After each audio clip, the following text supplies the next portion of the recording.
काय गंमत असते बघ दैवाची. मला जमिनीखालचा मुलगा हवा होता आणि डाऊन टू अर्थ मुलगा मिळाला तुझ्यासारखा. पण दोघांचा सुखानं चालणारा संसार काय मी पाहू शकलो नाही. कायम भूतकाळात जगतो आम्ही, पण आयुष्यात पहिल्यांदाच भविष्याची गोड स्वप्न रंगवली होती. पण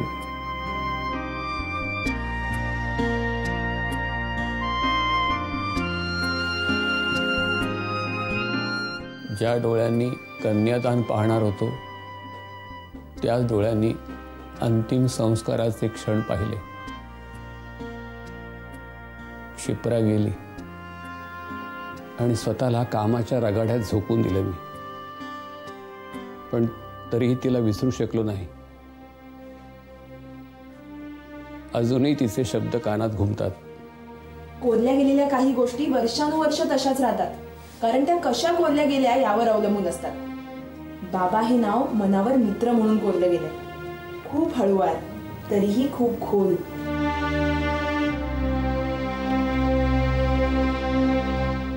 सॉरी,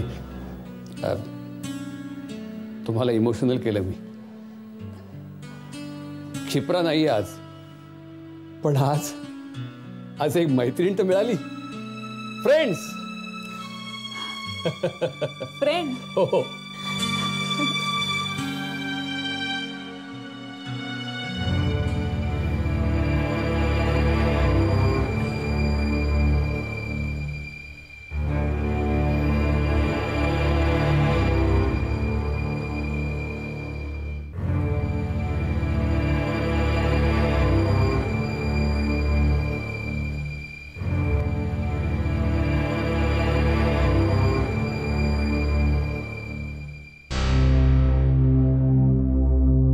काय अभिमान सरंजामे. सुटणार तुम्ही. कदाचित उद्या पेपरले छापून पण येईल, मीडियावाले येतील. मग तुमचे वडील त्यांले शक्य तेवढ्या ताकदीनं ओरडून सांगतील जगाले, कारण त्या बाईनं गुन्हा मान्य केला. मग काय नेमकं म्हणायचंय काय? बाबा आनंद आहे, दुःख आहे, पश्चाताप आहे, म्हणजे नेमकी भावना काय तुमची? माझं सोड रे, तुले कसं वाटतंय ते सांग. मला काय वाटणार? आनंद आहे. ज्यानं गुन्हा केला तो पकडला गेला. चांगलंय. मग आता काय करणार त्या बाईला? तुरुंगात सडवत ठेवणार की देणार फासावर?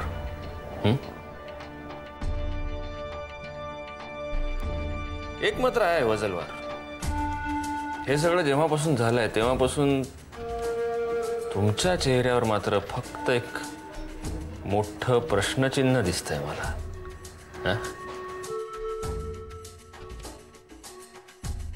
काळजी वाटते आणि वाईट पण वाटते. मी सुटणार म्हणून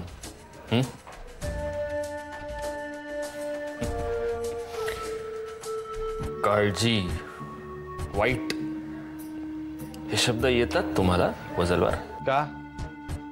मी पण माणूसच आहे ना.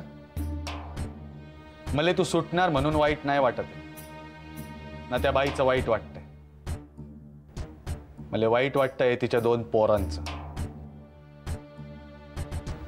कसं आहे, आपल्या मराठीत एक म्हण आहे, करावं तसं भरावं. इथं दुसरंच घडतंय. करतंय कोण आणि भरतंय कोण?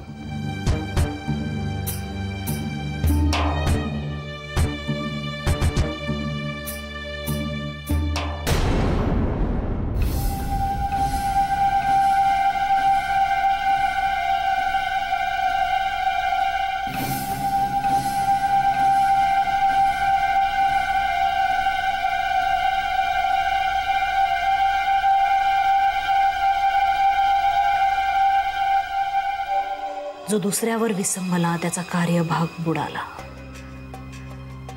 खरे तनिष्कावर विसंबून राहिले आणि पदरी फक्त उपेक्षा आणि आश्वासनच आली. मनीषाला मारताना कुठे होती तनिष्का? कुठेच नाही. जीजूना मारताना होती तनिष्का? कुठेच नाही. शिप्राला फासावर लटकवतानाही तनिष्का नव्हती. मग कोण आहे ती? तिचं काम ओळख करून देणं होतं आणि ते तिने केलं. आणि उगाचच माझा लगाम मी तिच्या हातात दिला. पण आता नाही, कारण तेव्हा तनिष्का नसली सोबत, तरी इंदुमती होती.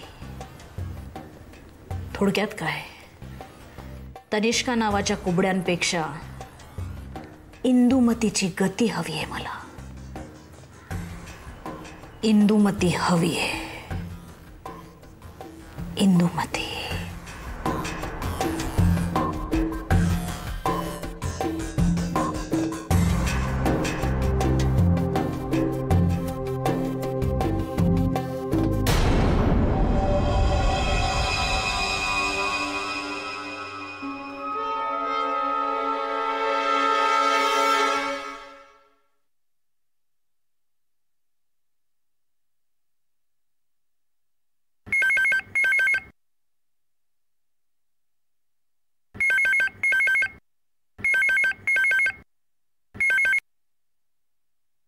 हॅलो, विराज बोलतोय.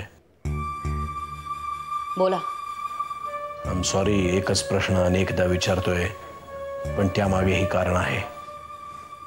शुभ्रा शास्त्रींबद्दल, बरोबर? तुला कसं कळलं? आपल्या पेशंटचा भल्याचा विचार करणारे सगळेच डॉक्टर असतात,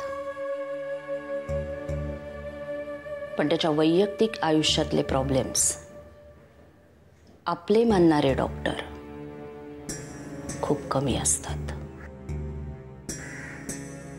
तुझ्यासारखे. तू तिला भेटली होतीस? मी कशाला भेटू? आणि मी भेटले असते तर शुभ्रा शास्त्रींनी तुला सांगितलं नसतं? सांगितलं असतं, पण तुझी तिला भेटायची पद्धत तिलाच कळली नसेल तर काय सांगणार?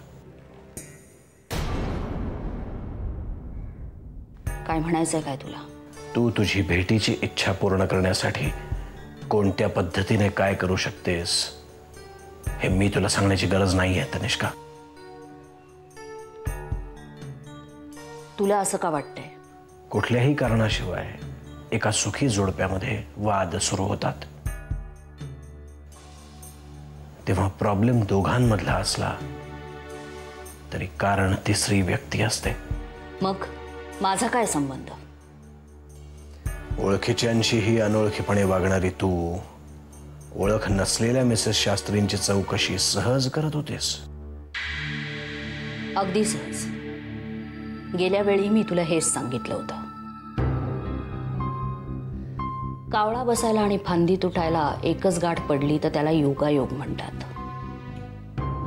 कावळा अपशकुनी आहे असं कोणी म्हणत नाही. कळेल. आपल्या इच्छा पूर्ण नाही झाल्या की जशी तू अस्वस्थ होतेस तसा मी सुद्धा होतो. आणि आजवर मी ज्या प्रॉब्लेमच्या मुळाशी जाण्याचा प्रयत्न केला तो प्रॉब्लेम सॉल्व्ह झाला नाही असं कधीही झालं नाही. All the best. Thank you.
Shubhra,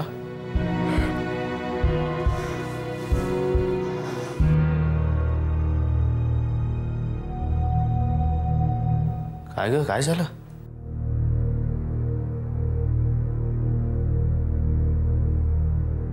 तू रडतेस, काय झालं शुभ्रा? तू मला नाही सांगणार? शुभ्रा, माझं काही चुकलंय? नाही आदिनाथ, तुमचं काही चुकलेलं नाही. मग काय झालं सांग ना. तू सांगितलं नाहीस तर मला कसं कळणार?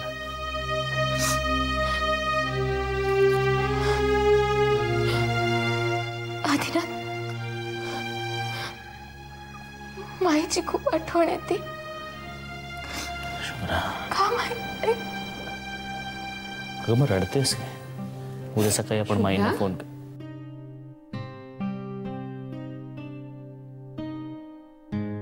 काय झालं ग? तो परत भांडलास का तिच्याशी? नाही ग, तिला जरा माईची आठवण येते. ए बा, रडू नको, रडू नको. अगं मलाही सुरुवातीला असंच व्हायचं, आणि व्हायचं कशाला, अजून होतं अधूनमधून. रडू नको, मी आहे ना. तुला माईंना भेटायला जायचंय का? हां बर, तुला एक गंमत सांगते. तू जरा माझ्या मांडीवर डोकं ठेवून पड. ये ये, इथे डोकं ठेव, ये.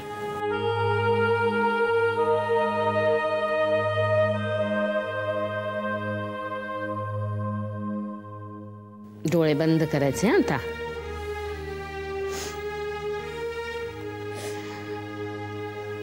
आणि आता असं समज की तू तुझ्या माईच्याच मांडीवर डोकं ठेवून झोपलीस.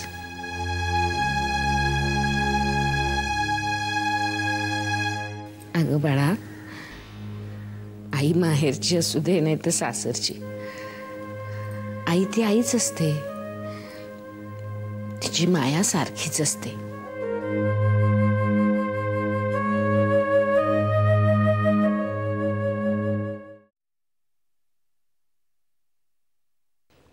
थँक्स.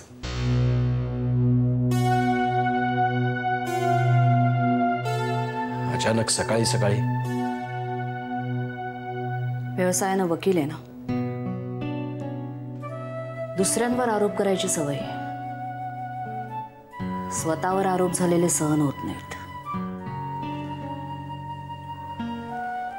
खरं तर रात्रीच येणार होते, पण म्हणलं सकाळी जाऊ. बोला. तुम्ही बोला.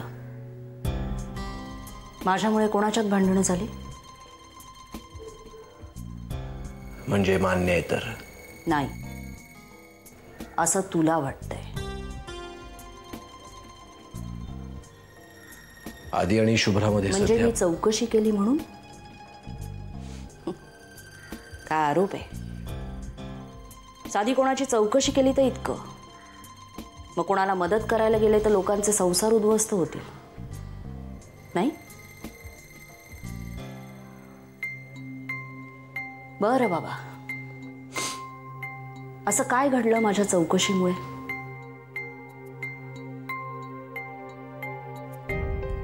नवरा बायको एकमेकांच्या सहवासात असताना त्यांनी एकमेकांचा विचार करावा अशी अपेक्षा असते. मग आदी आणि शुभ्रा एकमेकांच्या जवळ असताना शुभ्राने आदीला विराज अशी हाक मारली.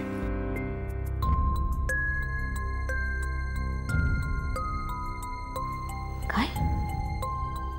या गोष्टीवरून त्या दोघांमध्ये काय वादळ उठलं असेल हे मी तुला सांगण्याची गरज आहे? मला खरंच कळत नाहीये मी याच्यावर काय बोलू. ते नाव तुझं घेते आणि तू दोष मला देतोस?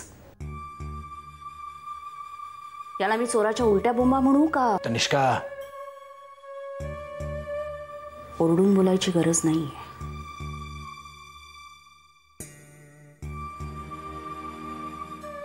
डॉक्टर जर का जरुरीपेक्षा जास्त इन्व्हॉल्व झाला ना पेशंटमध्ये तर अशा कॉम्प्लिकेशन्स होतात.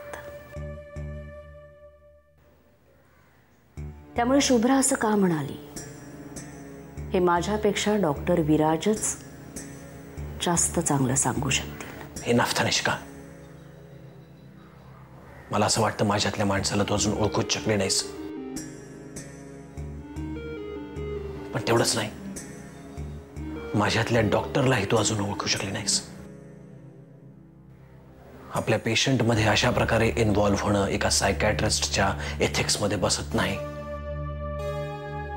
जर माझ्याकडून असं कधी घडलंच तर मी माझी प्रॅक्टिस लगेच सोडून देईन, कायमची.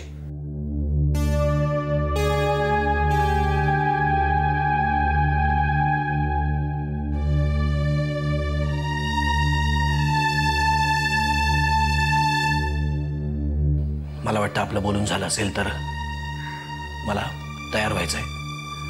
क्लिनिकला जायला उशीर होतोय. माझे पेशंट्स माझी वाट पाहत असतील.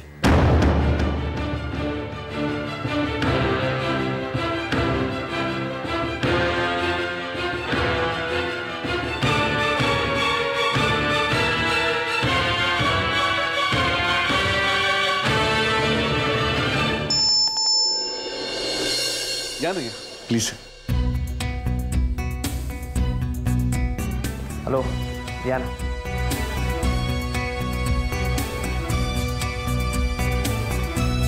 बसा ना. मी पाणी आणते. बस बस घे. मी घरातल्या सगळ्या माणसांची तुमची ओळख करून देतो. नाही नाही, घरातल्या माणसांची नावं तुम्ही न सांगताही सांगू शकतो मी. तुम्ही मधुसूदन शास्त्री, उत्कृष्ट शिक्षक आणि आदर्श वाचक. हा आदी, ही प्रिया, हिची भेट झाली आधी. ही शुभ्रा. तुम्ही मिसेस वसुधा शास्त्री. आणि या कुसुमात्या.